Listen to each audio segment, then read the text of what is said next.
তোমার 2 হাত থেকে রক্ত নিছে, কারণ কি? টেস্ট এখন তুমি কোথায় আছো? Mount Elizabeth. হ্যাঁ, আচ্ছা, মাউন্ট এলিজাবেথ এটা কি কোনো ক্লিনিক? এটাই আমি একটু অবাক হলাম। হসপিটালের ভিতরে প্রত্যেকটা ডক্টরের নিজস্ব চেম্বার আছে, মানে ক্লিনিক আছে।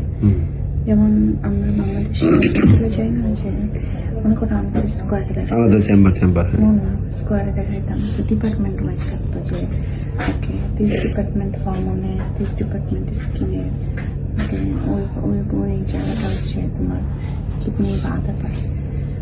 এখানে দেখলাম কি ক্লিনিক। আমি প্রথমে অ্যাড্রেস দেখে কনফিউজ হয়ে গেছে। হসপিটালের ঠিকানা কিন্তু ক্লিনিক। পরে আমি এখন দেখলাম যে না, প্রত্যেকটা ডক্টরের নিজস্ব চেম্বার আছে। এখন একটু ডিফারেন্ট। ফার্স্ট টাইম তো ভালোই, এটা একটু এস্থেটিক টাইপের। অনেক সিনিয়র ডক্টর।